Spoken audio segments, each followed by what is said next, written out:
दोस्तों पिछली वीडियो में हमने सीखा था कि शून्यक कैसे निकाले जाते हैं। हमने एक बहुपद लिया था और उसके शून्यक भी निकाले थे। इस वीडियो में हम सीखेंगे कि शून्यकों तथा गुणांकों के बीच जो संबंध होता है उसकी सत्यता की जांच कैसे करते हैं। तो चलिए इस वीडियो को शुरू करते हैं। तो पिछली वीडियो में हमने एक बहुपद लिया था जो था हमारा x square minus 2x minus r, और इसके जो शून्यक निकल कर आए थे वो आए थे -2 और 4। अब हम इन शून्यकों और इनके गुणांकों के बीच की जांच करेंगे। तो देखिए सबसे पहले तो आपको गुणांक निकालने पड़ेंगे। गुणांक कैसे निकालते हैं? गुणांक निकालते हैं बहुपद में से कि ये जो बहुपद है इसकी तुलना हम कर देंगे। कैसे? देखिए सबसे पहले आपकी जो लाइन है वो क्या है कि आप बहुपद को लिखे। बहुपद क्या है आपका? X square minus 2x minus 8 की तुलना किससे कर दोगे आप? ए एक्स स्क्वायर, यानी कि बहुपद का जो द्विघात बहुपद का मानक रूप है उससे a x square plus b x और प्लस में सी से करने पर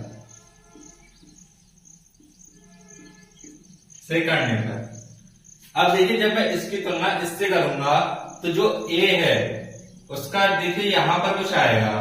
अब यहाँ पर कुछ नहीं है तो यहाँ पर हम एक मान लेते हैं, क्योंकि एक से किसी संख्या की गुणा करो तो वही संख्या आ जाती है। तो जो ए का मान निकलेगा हमारा वो निकल जाएगा ए बराबर कितना आ जाएगा? 1। अब देखिए अगर मैं बी की तुलना करूं तो बी का मान क्या आ रहा है? ये पूरा निकल के -2। तो यहां पर मैं लिखूंगा बी बराबर क्या? -2। और अगर सी की तुलना करूं तो निकल कर आ रहा है ये वाली संख्या -8। तो सी बराबर क्या हो जाएगा? -8। अब एक और चीज क्या कि आप शून्यकों को मानो। शून्यक हमारे क्या निकल कर आए थे? -2 और -4। किसी एक को आप अल्फा मान लो, किसी दूसरे को आप बीटा मान लो। तो मैं यहां पर लिखूंगा माना अल्फा बराबर पहला वाला ही मान लेता हूं मैं, यानी कि -2, और बीटा बराबर दूसरा वाला यानी कि 4। अब हम कर सकते हैं अपनी शुरुआत को। देखिए किस तरीके से दो सूत्र होते हैं, हमको दोनों याद होने चाहिए। पहला होता है आपका अल्फा प्लस बीटा का यानी शून्यकों का योगफल। तो अब आपको सूत्र लिखना है तो मैं यहां पर लिख दे रहा हूं। तो जो आपका सूत्र है पहला वो क्या है? अल्फा प्लस बीटा, जो कि बराबर होता है -b/a। अब दोनों सूत्र जो है वो आपको सॉल्व करने हैं। देखिए कैसे। अब ये है इधर अल्फा प्लस बीटा, आप इनका मान रख दो। अल्फा की जगह अल्फा, बीटा की जगह बीटा। यहां पर मैं करता हूं अल्फा की जगह अल्फा का मान जो है -2, तो मैं लिख दूंगा -2। प्लस है तो प्लस, बीटा का मान क्या है? 4, तो मैं यहां पर लिख दूंगा 4 बराबर माइनस बी का मान क्या है? बी का मान है आपका -2, तो मैं यहां पर लिख दूंगा -2। ए का मान क्या है आपका? 1, तो यहां पर 1 लिख देंगे। अब देखिए इसे सोल्व करेंगे तो देखिए ये है -2 और ये है +4।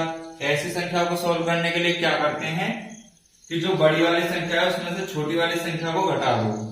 तो 4 में से 2 गया तो कितना बचा? 2, तो यहां पर लिख देंगे 2।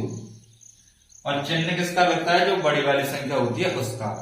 तो 2 और 4 में बड़ी वाली संख्या कौन सी है? 4, और 4 से पहले किसका निशान है? प्लस का। तो ये संख्या जो आएगी आपकी वो भी प्लस में आएगी।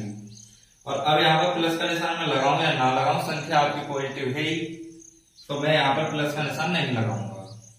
बराबर का निशान है तो बराबर। अब देखिए यहाँ पर ये माइनस है एक बाहर और एक दूसरा माइनस है कोष्टक के अंदर, और बीच में ये छोटा कोष्टक लग रहा है। इसका मतलब क्या है कि ये जो दोनों चिन्ह हैं इनके बीच में गुणा हो रही है। तो जब मैं माइनस की गुणा माइनस से करता हूं तो क्या आ जाता है? प्लस। जब भी आपको एक से मतलब चिन्ह दे रखे हो, या तो माइनस माइनस के या प्लस प्लस के, अगर वहां पर गुणा है एक से चिन्हों में, तो जो आपका आंसर आएगा वो सदैव प्लस में आएगा। और अगर ये चिन्ह बदल जाएंगे, जैसे एक माइनस का हो एक प्लस का हो, तो आपका जो आंसर आता है वो माइनस में आता है। तो अब यहाँ पर ये माइनस माइनस के चिन्ह है एक जैसे, तो इसका आंसर जो आएगा वो प्लस में आएगा। और प्लस का कितना बचेगा हमारे पास? 2, तो मैं इस 2 को भी इसी तरीके से लिख दूंगा। यहाँ पर निशान लगाने की कोई जरूरत है नहीं। अब बट्टे में क्या है? 1। अब देखिए इस 2/1 का मतलब क्या है कि 2 में 1 का भाग दे दो।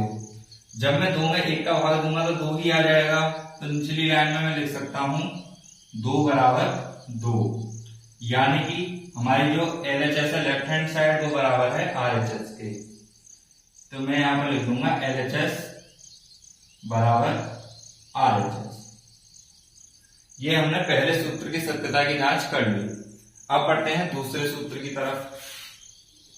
तो देखिए दूसरा जो सूत्र है, जो फॉर्मूला है हमारा, वो क्या है, अल्फा इंटू बीटा। यहां पर ये जो है इंटू है यानी कि गुणा है, गुणा का निशान लगा दो या ऐसे पॉइंट सा लगा दो, वो एक ही चीज है यहाँ पर। तो बराबर में ये क्या होता है, ये होता है आपका C/A। तो इसमें भी आपको सेम काम करना है जो पीछे किया है। अल्फा का मान क्या है, -2, तो यहाँ पर -2 इंटू है, इंटू या गुणा का भी निशान लगा सकते हो आप।